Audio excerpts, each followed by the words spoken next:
Welcome to Everyday Martial Artist, a weekly podcast where you'll join me, Brian Doucette, as I interview a different martial artist each episode and hear their story. Some guests you may have heard of, and some you probably haven't. Be sure to subscribe where all your favorite podcasts are available. Also visit our website at everydaymartialartist.com. If you're listening for a specific interview, I sure hope you'll stay and check out the other episodes. A very special thank you to Topher Williams for our custom theme music. And now, the newest episode of Everyday Martial Artist. Everyday Martial Artist is brought to you by KOOnline.com for all your martial arts needs. Sparring and safety gear, rank belts, uniforms, weapons, patches, and more. Wholesale supplies made by martial artists for martial artists. Visit us today at ko-online.com.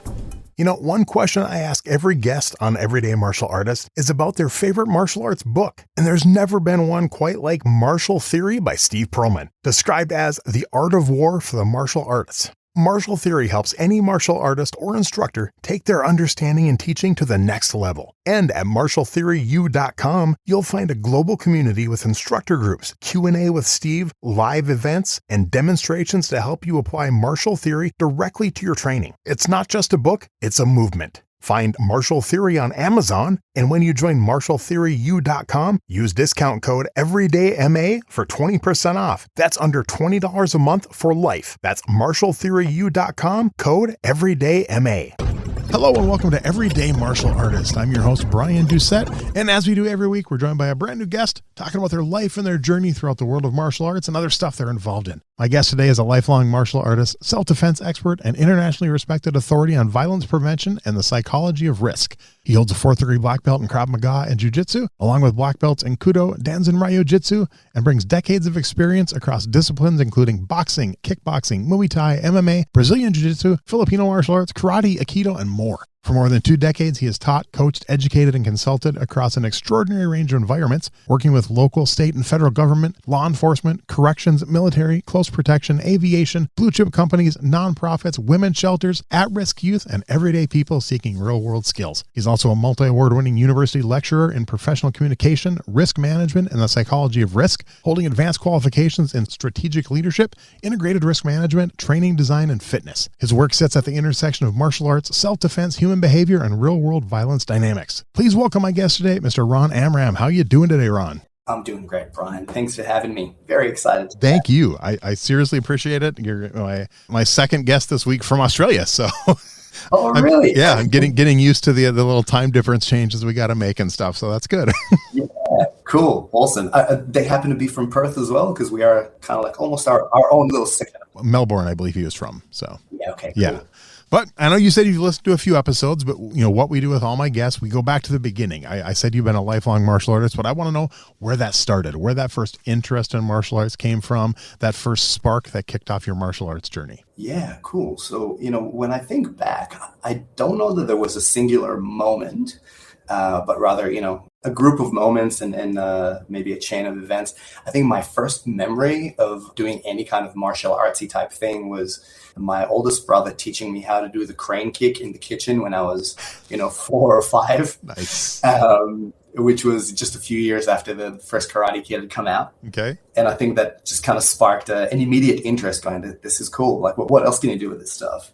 My mom trained in Shotokan for a few years around the same time. So I remember seeing her. Yeah. Okay. I remember seeing her coming home like in her gi and practicing kata in the living room and the same, I just wanted to get involved. It looked very cool. So I got into Shotokan when I was quite young. Okay. 5 or 6 or something like that. And I didn't train for very long.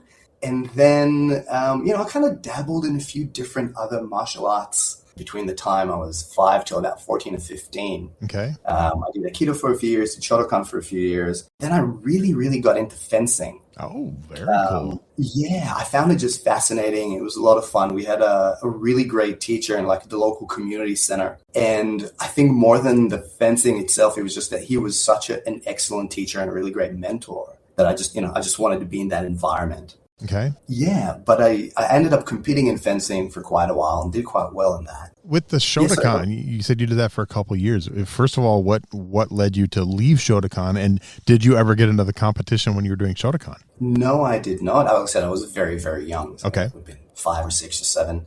And I was mostly doing it because Mom did it and I thought it was cool. Okay. I wouldn't be able to tell you why I stopped. I would imagine from memory, I probably, I was a kid and I just got bored. Okay. Have a tendency to jump between a lot of things. A lot of kids do. Yeah, that's right. What led you to the Aikido then? So Aikido was a good mate of mine from school. His dad was an Aikido instructor. Okay. So we just started practicing in their living room together, and then we kind of had structured classes in a recreation center nearby for a little while. Okay. And I did that probably same for maybe a couple of years. Okay. And then I discovered fencing and kind of really got into that, and everything else kind of fell off. How did you discover fencing? Did you see it in a movie and decide I want to try this, or did you have a friend that was doing it? Did you see a demonstration? There was there was an ad in the local, like on the local news board in the community center, okay, which I passed on back home from school, and I just saw it and thought it looked cool. And like I said, I always had an interest in kind of martial arts from those other bits and pieces. Oh, that looks interesting. I'll give it a try. So, I went and did a class, and I think a big part of the excitement of that first class is, you get to put on your uniform and your helmet, and you get to actually play with a foil. Yep. So immediately you're hands-on and you're holding a sword. So you're playing with, which I thought was the coolest. Definitely. So, it was really, really fun. You said you got into the competition. Do you remember your first ever competition for fencing? I do. Yeah. It was like a small local tournament. I went in there very much not expecting to do particularly well. I hadn't been training for a really long time, and I knew there was another person who was entering who was quite well to do. Mm-hmm. Has been training a long time, was doing really well. It was a tournament style, and I somehow managed to win my first match. I was like, oh, okay, that's cool. Didn't think that was going to happen. Nice. And ended up winning my second match and didn't think that was going to happen, and then ended up winning the tournament. Wow. Yeah. So, I was stoked and then just wanted to keep doing it, which I did, unfortunately, until, like I said, that teacher I lived, this is back in Israel where I grew up. Okay. I lived in Jerusalem, and he actually ended up moving to the other part of the country. Okay. So it was not feasible for me to keep training with him. There was nobody else in the area who could teach. And that was around about the time that my family started to look at migrating to Australia. Okay. So unfortunately that ended right about there. And that was when I was about 16. So I've actually interviewed a couple people that have done fencing, and I don't think I've ever actually asked this question, but compared to other martial arts, is there like a rank system in fencing or a level system? There was like a test, like a level system in the style that I was doing at the time. So we had tests, and it was probably more similar to kind of traditional martial arts type of test where, you'd had to memorize a bunch of moves and a bunch of kind of positions. It wasn't, kind of like sparring per se. It was more, show me this technique, show me that technique, show me this stance, show me that footwork. That's cool. Yeah. I can't believe I've never asked that question before. And we have a local fencing school here in across the river in Fargo, North Dakota. And I've reached out to them a few times and they've never responded. I'm trying to get, one of the instructors on the show. Maybe they're shy or they don't want to do it. But if anyone who listens to this goes to the Fargo Fencing Club, tell your instructor I want to interview him. So tell him to check his email. Nice. For sure. So now you said your parents decided you were going to move to Australia. Yeah, mom. So my dad had passed away at that point, but mom. I'm sorry. Yeah, okay. But mom wanted to. Okay. But if I can just backtrack a sec. Yeah. Just in terms of, like I said, on one hand, I had, I'd done some traditional martial arts, and I'd done fencing, and I had an interest in, martial arts movies. Like when I was kind of like at my age at the time, there was probably more like Van Damme and, like Bloodsport and Kickboxer and those kind of movies that were just kind of hitting the screens, and I thought it was the coolest stuff ever. Yeah. But what had kind of led me more towards the root of where I am now was that, which is a story that's very familiar with a lot of guys that I know who really get into the more kind of self-defense, real world violence stuff, is that, I was bullied a lot in high school, and I was generally kind of a pretty rowdy teen. Mm-hmm. And the couple of times that I did get into trouble or something happened and go like, man, this is nothing like what I trained in the dojo. Like nothing I do here works. I think that I remember the first time that kid kind of wanted to, kind of start like a, monkey dance type deal thing in high school, earlier in high school. And, I kind of get in my wide karate stance and he just kicked me in the nuts. Jeez. So I'm sitting there like on the floor, curled up in the fetal position going like, I didn't train for this at all. Like something is not right here. And from there, I was like, well, okay, I need to figure out where the differences lie. Okay. Like something, something with what I'm doing, fun though it is, doesn't match with what I'm seeing real time. Okay. But yeah, so that was kind of what led me probably towards more the Krav Maga self-defense type of things. Okay. Even though that in terms of actually training with that came on a little bit later. When we moved to Australia when I was 16, I more or less stopped training. Like we moved to a new country. I didn't know any place here. There was the whole shock of actually moving to new country, new culture, different language. I was focusing on school and not doing very well. And then when I moved out of home, 18 and 19, I was living with my cousins, and we used to go every weekend. We'd go to the local, kind of like Blockbuster Video, and just get a bunch of movies, and that was our, kind of cheap entertainment for the week because we're all students and young and didn't have any money. And then once we had gone through pretty much every movie they had in Blockbusters, we started going, let's go through the sports section and see what's around. And I found UFC 1. Nice. So I'm sitting there with my housemates, and they were both horrified, going, "This is just violence. What's going on?" I'm just sitting there with my jaw on the floor. This is the coolest stuff I've ever seen in my entire life. Definitely. Yeah.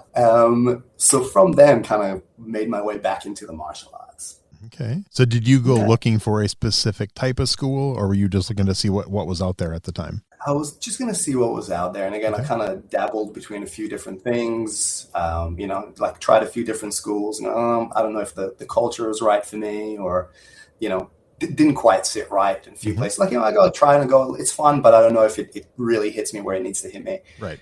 Figuratively speaking. And then I found Sensei Noah Greenstone. Okay. Noah was teaching traditional Jujutsu. So it's Danzan Jujutsu, mixed with a whole bunch of stuff from like different systems. So he called it Jujutsu, but really he is an extremely experienced martial artist. Grew up in LA, trained in the Santo Academy. He was an Olympic alternate in judo for the States. Wow. Has done a lot of like the grappling side of things, and had also done a lot of Krav Maga, and had a really cool way of integrating a lot of these things. So, you'd rock up to a session, and sometimes we do pure self-defense stuff, and sometimes we do like sticks, and sometimes we do knife stuff, and sometimes we do more striking.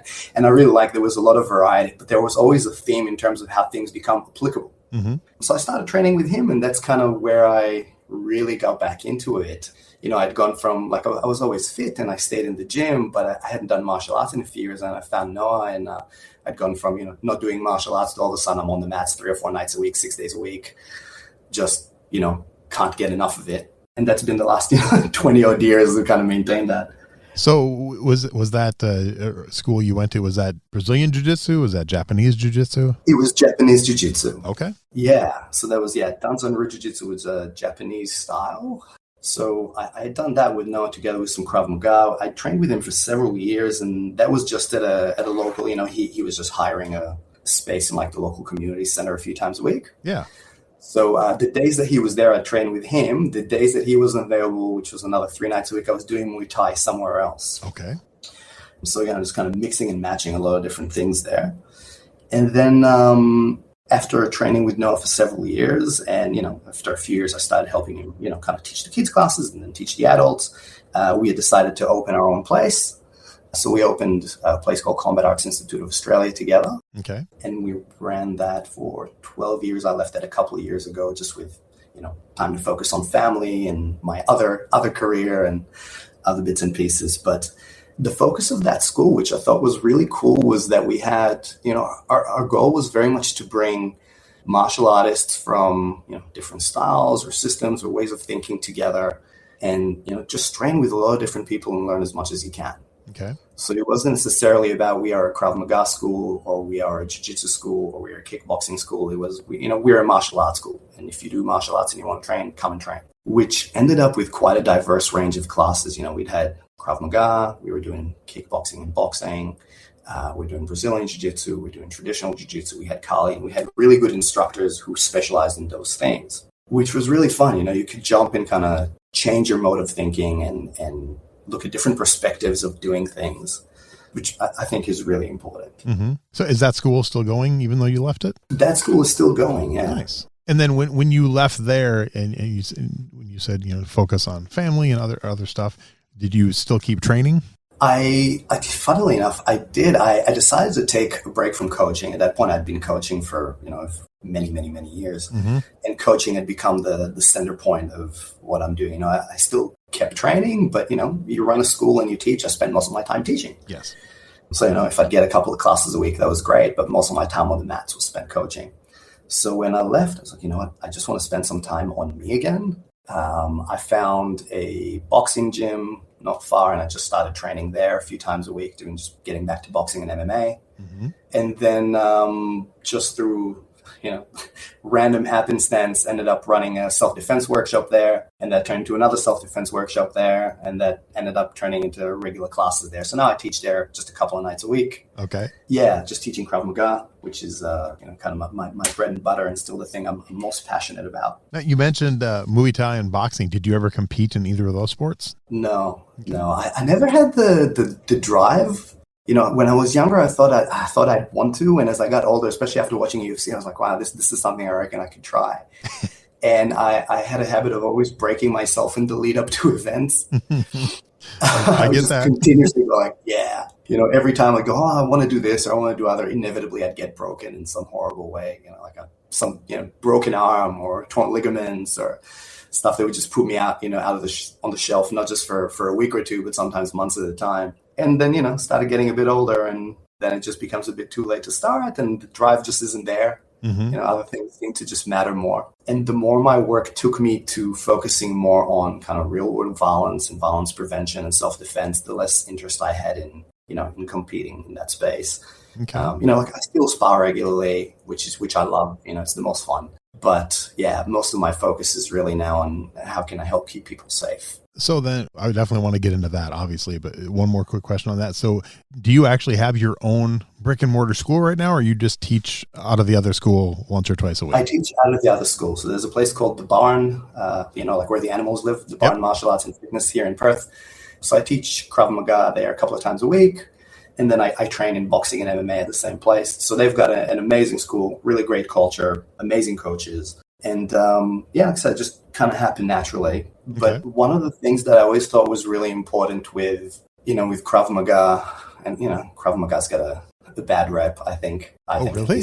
Depends. I think that, going back maybe 10, 15 years, there was this rush of people to issue instructor certificates. You do like a 1-week course and you pay a lot of money and you get your instructor certificate without really verifying qualifications and experience. And there was a lot of this kind of like pyramid scheme type stuff. Okay. And there was a lot of drilling, but there wasn't a lot of live like pressure testing or actually testing stuff in an alive way, with resistance, with energy, where timing matters. A lot of it was very static and looked really cool, but doesn't actually apply when the person you're dealing with, is moving. Yeah. Or giving you resistance.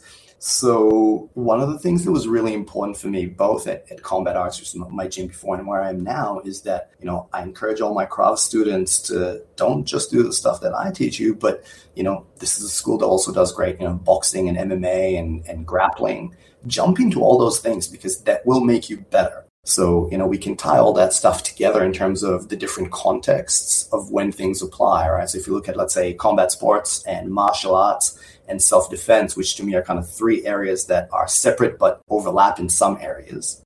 Punch is a punch is a punch, whether you do it in boxing or karate or Krav Maga, but the context and how you do it might make a difference in terms of what it is you're trying to achieve, how you can achieve it, what you can and can't do. So I think it is important to cross-train across those things to get a more well-rounded base and to actually train in a way that will allow you to regularly work with people who are not going to let you do what it is you're trying to do, which is something that I think is lacking in a lot of Krav. Okay. Now, you had mentioned that you started teaching at a young age and you kind of stepped away from that first gym you helped open because you were teaching too much. You wanted more time for yourself. And then you pretty much got pulled back into the teaching. And so would you say like teaching's a calling for you or just something you can't get away from? Or, I mean, what do you enjoy it? I hope at least.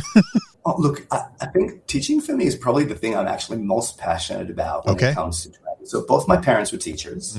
I've been teaching since a young age, and not just teaching in martial arts, but also, I started teaching music when I was quite young. Like I played guitar and I started teaching just kind of locally. Nice. Then I was teaching at university and I was teaching finance and professional communications. Then I worked in a bunch of other educational institutions. I was teaching a bunch of different things. And then, kind of working in a consulting firm where I was responsible for managing the education and training division. So it's something that to me is really, really important. Okay.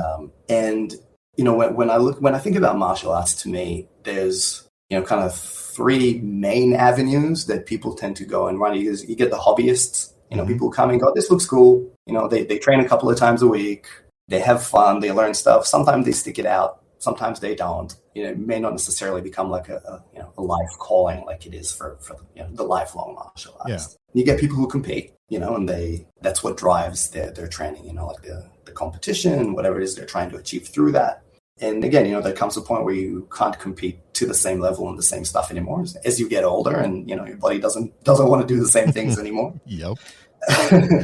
So then it becomes what is the next avenue? And some of them open their own gyms, they become coaches. Some of them, just keep training for fun. Some of them keep fighting until they can't fight anymore. Yeah. And then I think the third avenue is really to become a teacher. Mm-hmm. And I think it's one of the ones that is maybe not celebrated as much in terms of, when somebody becomes a world champion, you know about it. Yeah. Teachers, I think, generally get a lower profile, but it's probably the most important thing in terms of, carrying on the knowledge and the tradition and, definitely, and, helping the community and the martial arts community. It's something that I find just so satisfying. And like I said, I come from a family of teachers. So from a very young age, it was drilled to us that it's important to be able to pass on and impact the community in that way. Nice. Think back to then, at a very young age when you first started teaching. Through all these years, you still teach to this day. Over all those years, what do you think has changed the most about your teaching style? That's a really good question. And, probably at different points, certain focus, mm-hmm. So you focus on certain things. I think recently, in the last kind of 2 or 3 years, the thing I learned is to actually teach less. Okay. Like try not to overcorrect, try not to give too much, let students discover things for themselves a bit more. So I tend to really focus on letting students problem solve. Okay. And go, let's work through a scenario or a situation. Here's a list of principles or techniques that we want to try and make work or apply. But rather than really prescribe it and go, let's try it together and see what happens. And if you get into a problem, something doesn't work, let's try and problem solve it together, as opposed to me trying to fix the problems for them too much. Nice. And I think a part of that is also because I never felt like I was a natural talent. Like I'm very persistent. And I was always like the first one to class, the last one to leave. I'd be training at home, practicing by myself. But that's a lot of time because things didn't feel like they were coming naturally to me as they did to other people. Mm-hmm. And I actually think that has made me a better coach, because quite often when a student goes, I can't make this work, I'm like, all right, show me. And showing something like, oh yeah, I made that mistake a million times. Here's a couple of things that I think might work with that. Nice. Yeah.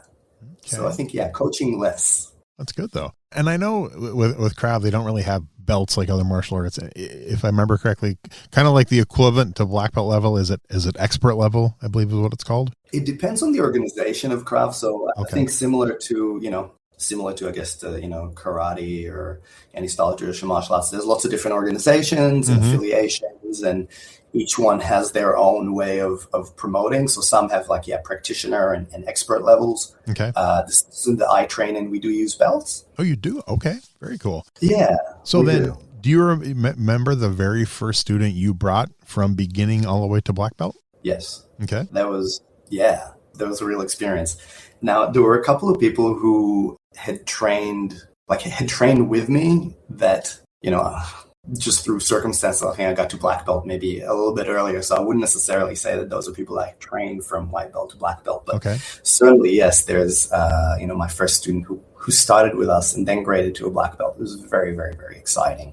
Okay. He still trains and still coaches with me today. Awesome. Amazing guy. Yeah, we've been together for 12 or 13 years now. Okay. That's awesome. Congrats. That's really cool. Yeah, thank you. Kind of then explain to the listeners kind of, what it is, what your main job is, what your focus is, whether it's when you're talking, whether you're training with like law enforcement and stuff. Kind of give an over. I briefly mentioned it in the intro, but kind of just a little more in depth on what exactly you do now and what that encompasses. Yeah, cool. So as I mentioned earlier on, one of the things that piqued my interest earlier on after I got kicked in the balls was going, this is very different to what violence looks like in the dojo. Yeah.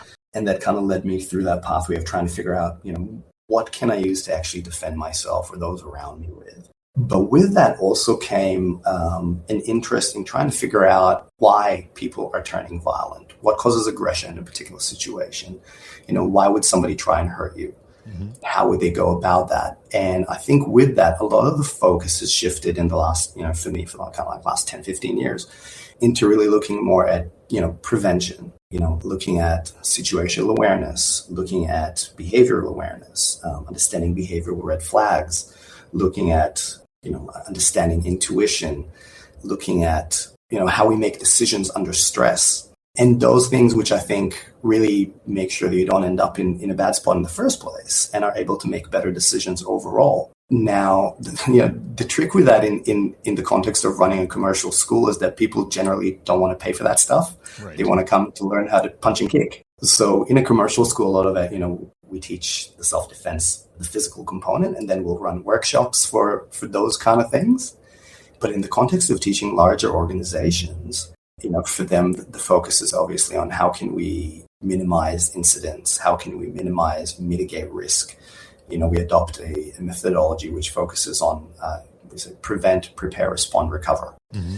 Right, so how can we stop something from happening in the first place, which is the best alternative? If we can't do that, how can we prepare for something that it might happen so that we're in the best position to make the best decisions and not only minimize risk or damage or loss, but also try and capitalize on opportunities? What can we learn from this? How can we grow? What can we get out of this situation? How do we respond to something in the moment? And then what happens after? So if we're looking, for example, at a potentially violent incident, right? What happens after accounts for a lot. Are you up for, criminal charges if you hurt somebody? What about civil litigation? You hit somebody, even if it was self-defense, but now they fall down and, they're a paraplegic and they can't work for the rest of their life. Are you liable for the income that they no longer can earn or things like that, right? What about the possibility of retaliation? What about the financial consequences of all of the above? What about the trauma that you or the other person or bystanders might suffer? What if one of your kids, for example, is with you when this happens and they see you hurt somebody? How does that impact the relationship you have with your child? So those things, I think, are things that are generally not taught in most martial arts schools. Right.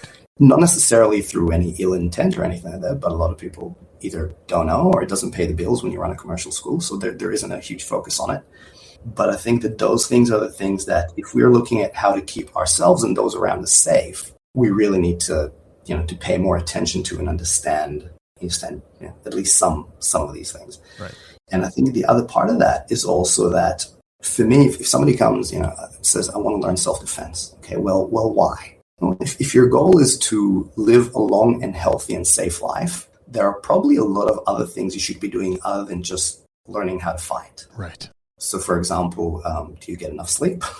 Do you eat healthy? Are you overweight? Do you have a strong support group to help with your mental health?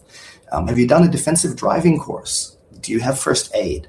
These are things that are critical to keeping yourself and those around you safe to be able to live that long and healthy and safe life, which are not necessarily related to fighting. So, in the context of kind of training, violence prevention, self-defense in the bigger scheme, I think these are all things that need to be integrated. And I think the last point of that, which I touched on a couple of times, is the decision-making process along these things.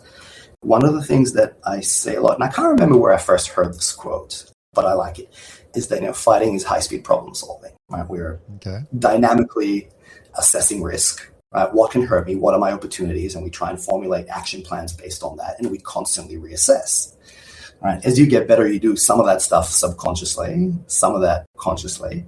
But the question is, if you're looking at improving your decision making in that context, can that be filtered through to other parts of your life, right? So if you're making really good decisions on the mat, but really bad decisions in your personal life, well, you're not keeping yourself safe. Right. If you're making really good decisions on the mat, really bad decisions in your digital life, for example, you're also not keeping yourself safe. So yeah, I think, some understanding of how we as humans make decisions and how we can best optimize that is also important to that discussion. Okay. Is that your full-time career then? Going and teaching real world, self-defense, life situations and speaking, or? It was for the better part of almost 15 years. Oh, wow. Okay. I actually changed careers a couple of years ago to just something totally different. I work in the energy sector now. Oh, wow. Yeah, I work for a small energy provider here in Western Australia, and I'm in operations there. So essentially, I manage power stations. Okay. Yeah, very different, but a lot of the skills apply across. Yeah. So how often do you get to then? Are you right now? How often? Like how many times a month are you going out and training, doing a seminar, doing a talk? So, like I said, I still teach and train every week. Yep. So, I'm probably on the mats 5 to 6 hours a week still. About half teaching and about half training. Okay. And then, workshops and seminars, I might do like one a month. Okay. Now it becomes, more of a passion project than a career. Mm-hmm. Yeah. Are most of those local or do you travel? Mostly local. Yeah. Okay. That's not bad Yeah. then. Yeah, it's great. And look, it just felt that, in trying to listen to the same stuff that I teach everybody else, when I was looking at, what are the things that I need to do to keep myself and my family happy and healthy at the moment, was really for me to be home a little bit more, a little bit less tired and broken all the time, so I can, go out and play with my kids and do fun things like that. Yeah.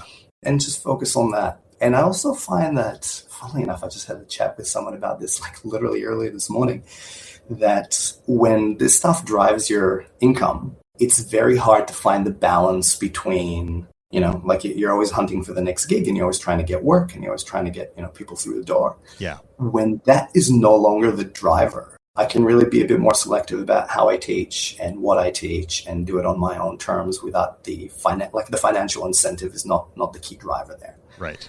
And that's also a nice change, and that allows me to do it maybe a little bit less, but also in a way that is more my own, if that makes sense. Oh, definitely. Absolutely.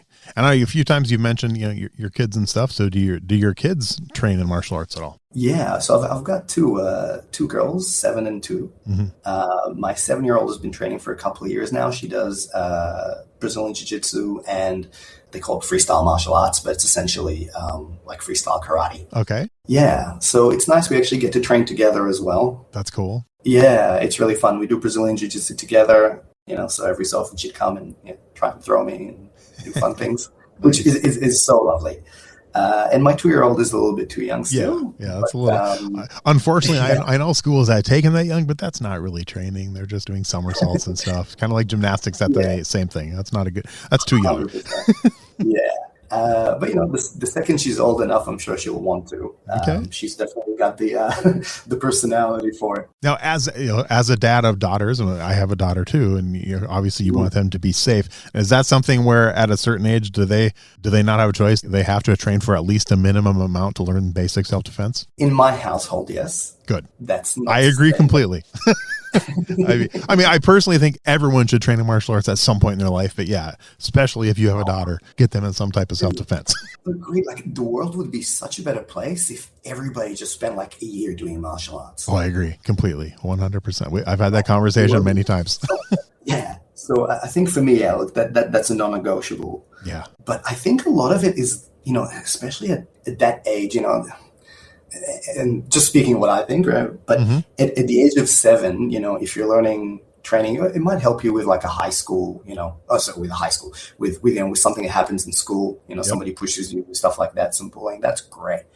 But, there's no self-defense or martial arts style on the planet that can teach a 7-year-old to defend against, a fully grown person with the intent of doing them harm. Oh, of physically. course not. Like that's not, never going to happen. Yeah. But I think the things that are really important that they take out of that, out of training at that age is stuff like boundary setting, being able to go to your training partner going, hey, slow down, you're going too hard. Yep. Right? I'm not comfortable with what you're doing right now. Being able to just, assert their Yeah, set their boundaries and learn to communicate. Maybe learn that, if you get hurt, it's not the end of the world. You're not made of glass. You're not going to break. You just bounce back up and keep going. Yes. And those are things that I think filter to really important lessons later on in life, especially if you're talking about, self-defense as they grow up. Yeah. Being able to say no, which is kind of like the first and most important thing of boundary setting. Exactly. And is so very, very hard to do for a lot of people in a lot of different contexts. Yep. So being able to learn that at a young age in that, in that environment, I think is super important. Nice. I like it. And I've been searching ever since I started looking into you, and I haven't found one. So I'm assuming the answer is no, but have you written a book yet? And if not, is there any plans to? I have not. I've always had plans to. Okay.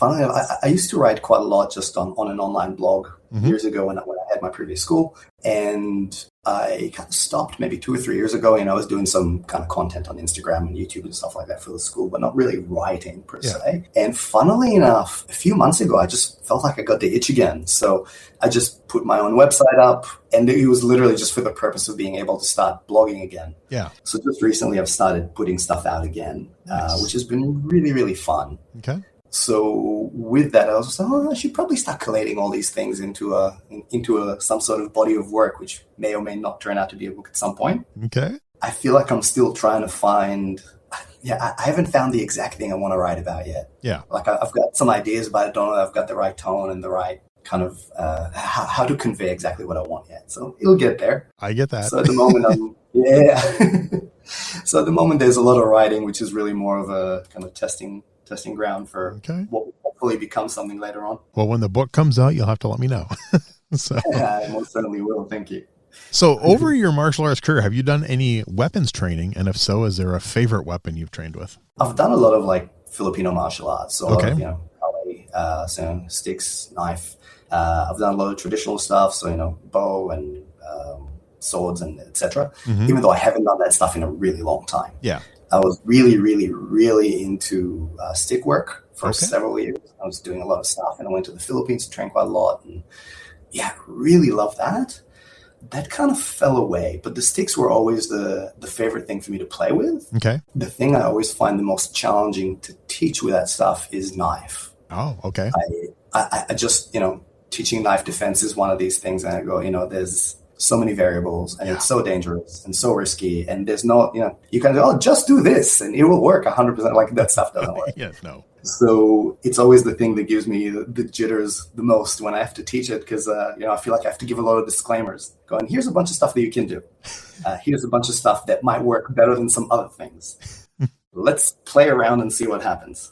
And don't get discouraged if in the process you get touched up quite a lot, because you're going to fail a lot in the process. Yep, exactly. And here's what could go wrong. So yeah. So but look, I think the guys that I train with, we on a regular basis push those things. Okay.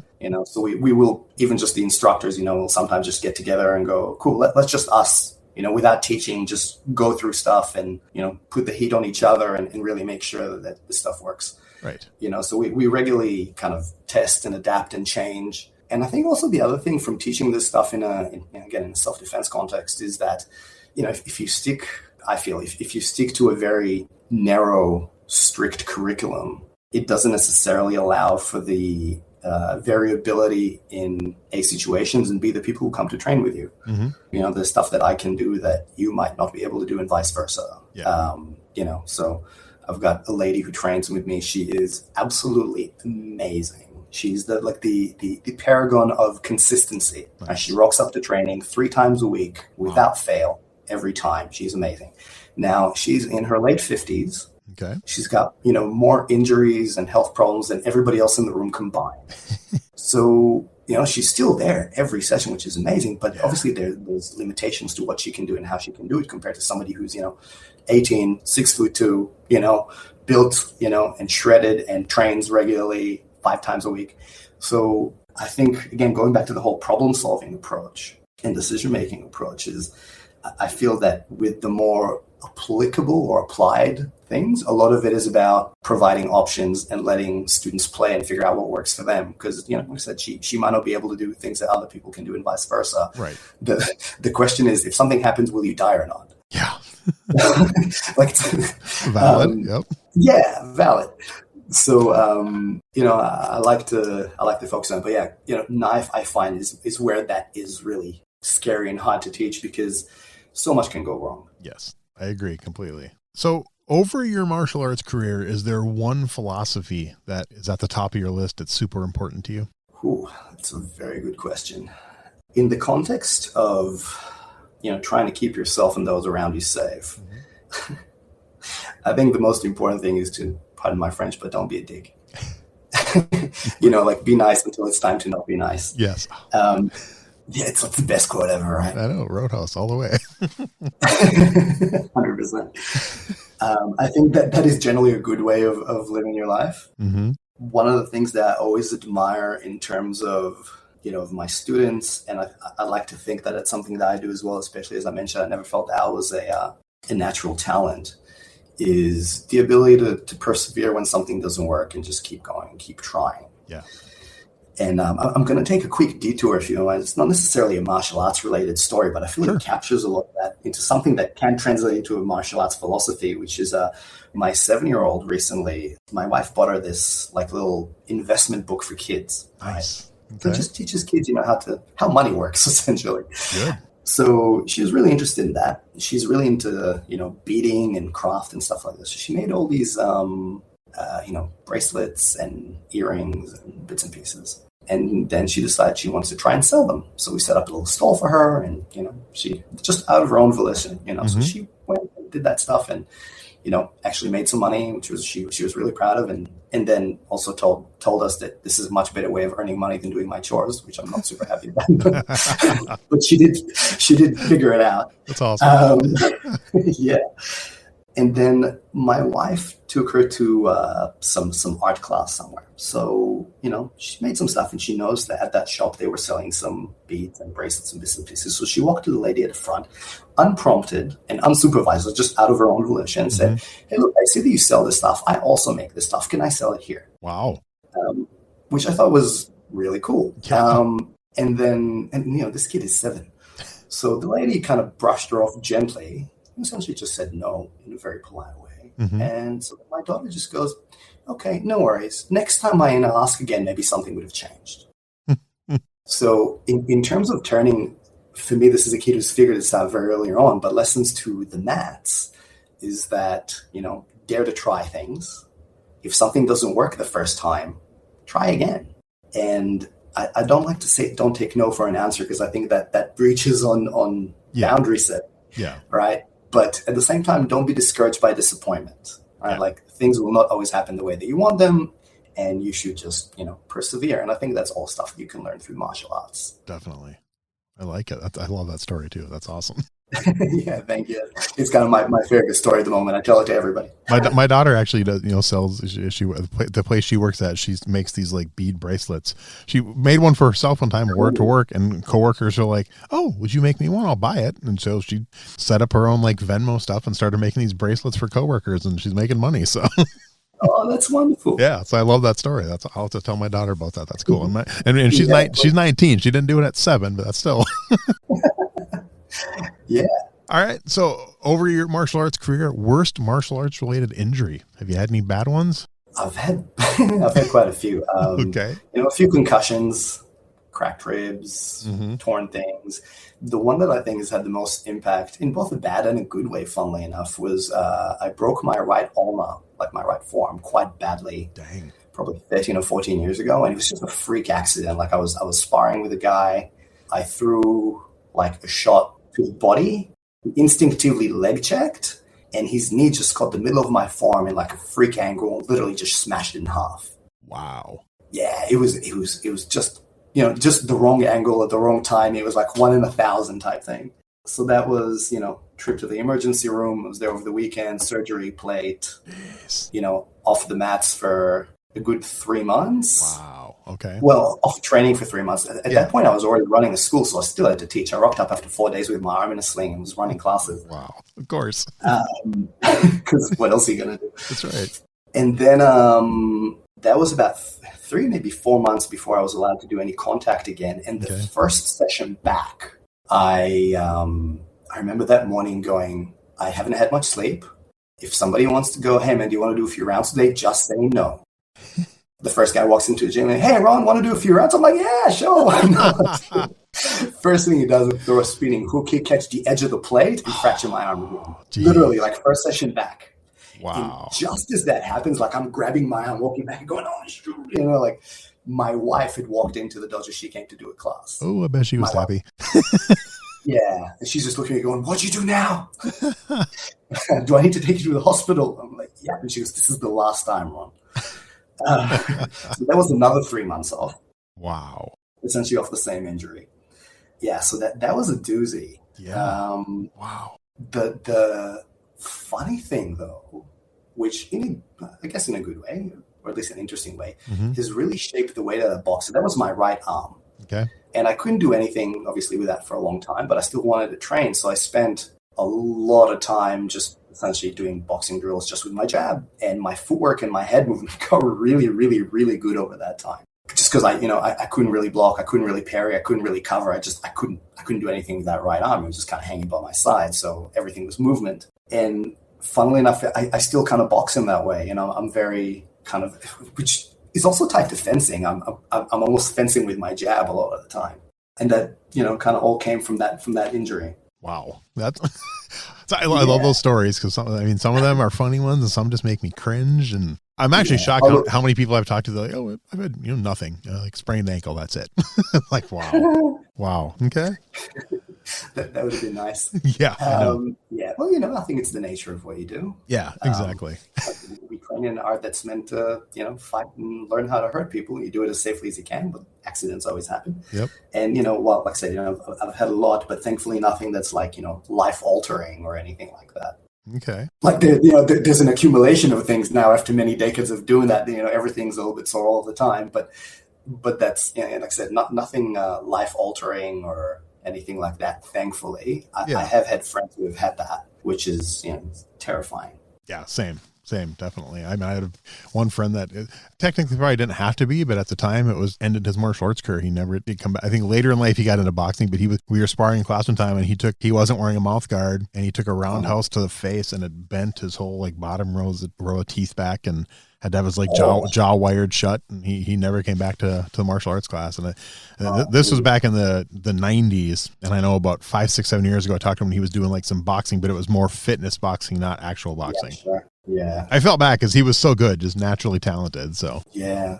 So I had a similar friend who was a great martial artist, phenomenal grappler, doing randori with a guy. Again, just freak accident. Their legs kind of tangled as it fell down, pretty much smashed his knee, both his bones pretty much from the knee to the ankle. Dang. Multiple surgeries, painkillers, still walks with a bit of a limp, and he's never come back. Yeah. And this is a long time ago. So I'm very, very, very grateful nothing like that has ever happened. Yeah, knock on wood.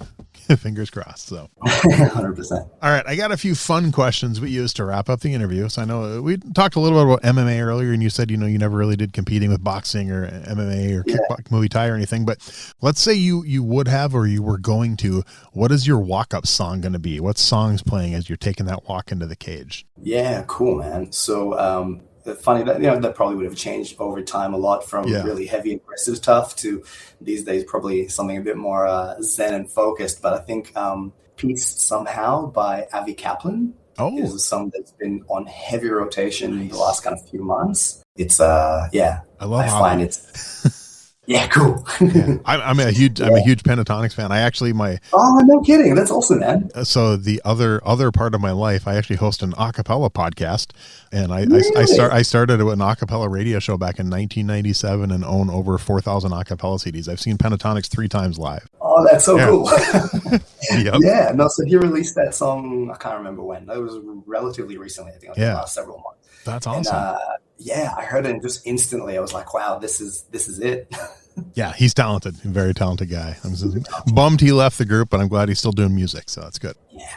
Okay. Now, this one, being from Australia, do you know what Mount Rushmore is? I do. Okay.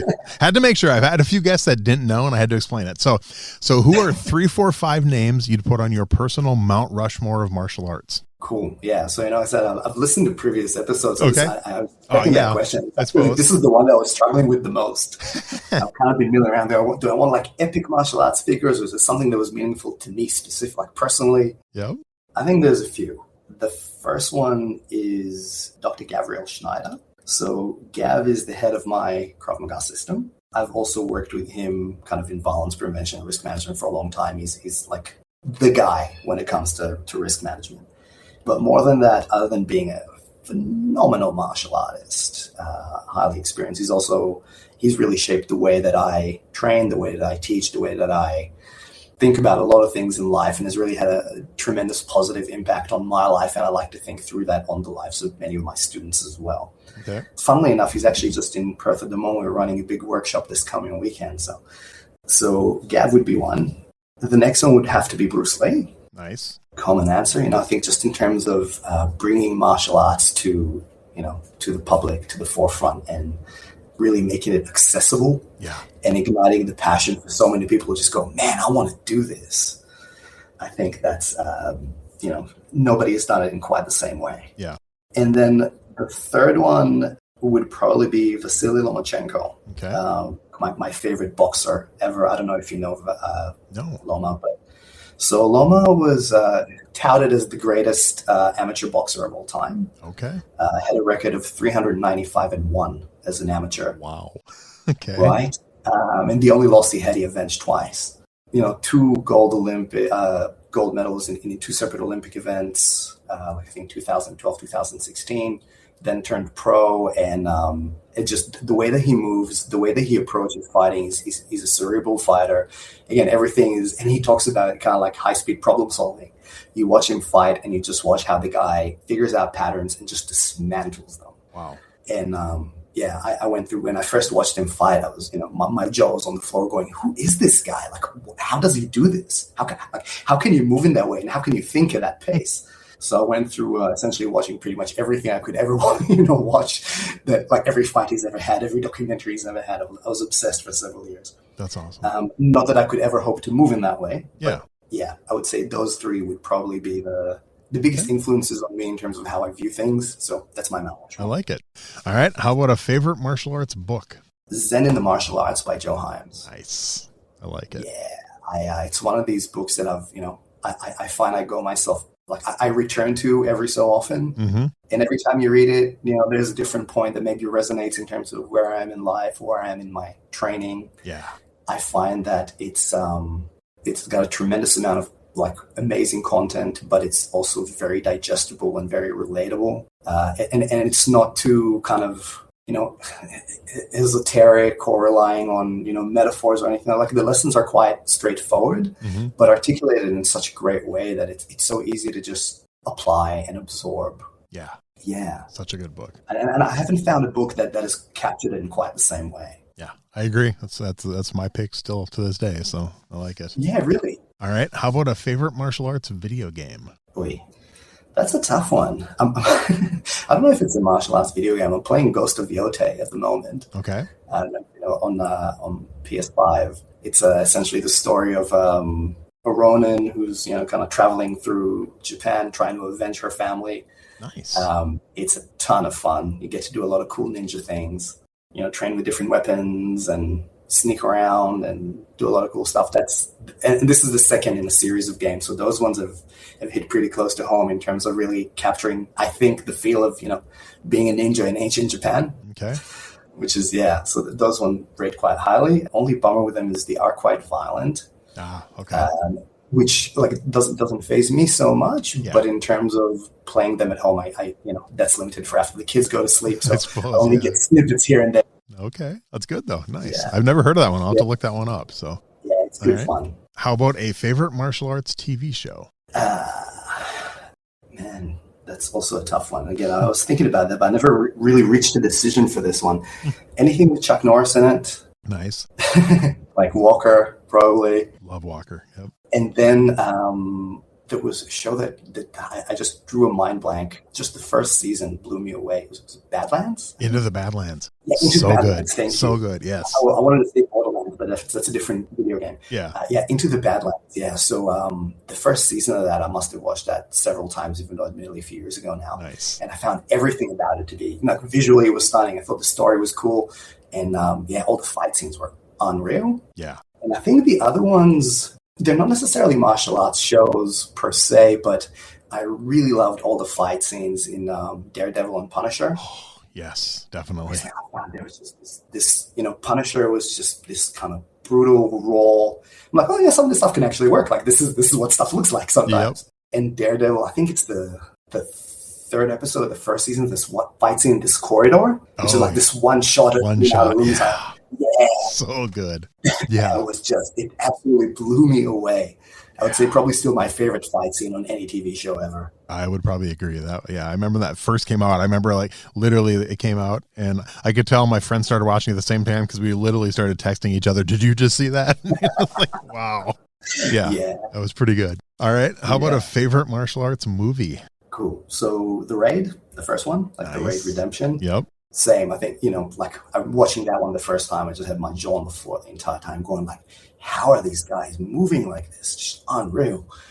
That, Karate Kid, because, yes, obviously. How can you not? Yes. Agreed. And recently, there was a movie that came out, I think, end of last year. Australian movie called Life After Fighting.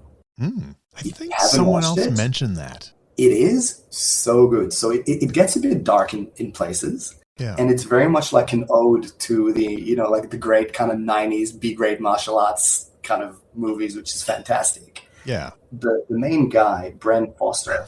Yes. So he's an Australian actor. I think he's been in a lot of like soap operas and things like that, but he's also absolutely legit. There's like multiple high-level black belts, runs his own school. And I think most of the movie was actually shot in his school. Oh, really? Okay. Yeah. I've been trying to get him on my show, actually. I've requested a few times. Yeah, fingers crossed. I'd love to chat with him. So, yeah, the fight scenes in that are absolutely mind-boggling. Okay.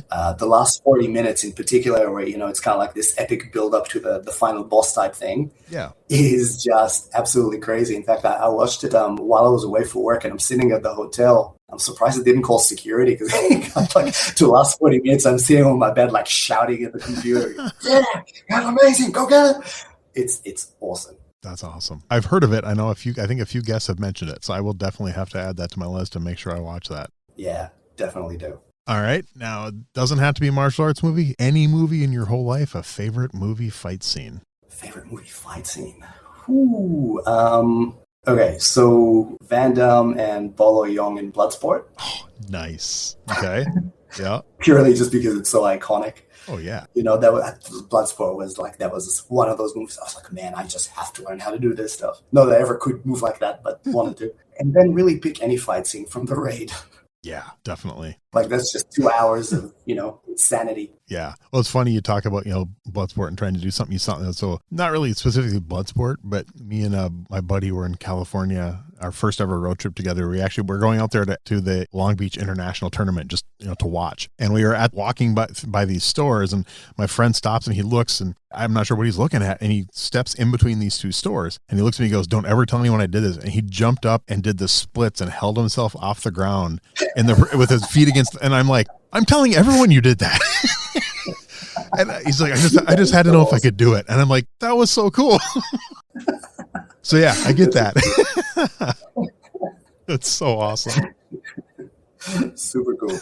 So before I let you go, is there anything I forgot to ask you, or we just want to be sure we get out there last minute party words you want to go with? Just, anything that we still got to mention? No, just thanks so much for having me. It was a wonderful time. And, if anybody wants to reach out, please do. Always love chatting to people who are interested in training and keeping themselves safe. And I will put links for whatever you want me to when the episode comes out. Links to to your school, to wherever the barn, whatever we need to. So, but yeah, seriously, this has been so much fun, and I'm glad. Like I said, 2 Australians in a week, so I'm glad we got to work around the time difference and make it happen with that wacky fight. But I'll ask you off the air who the second one, because I don't want to spoil any surprises to your.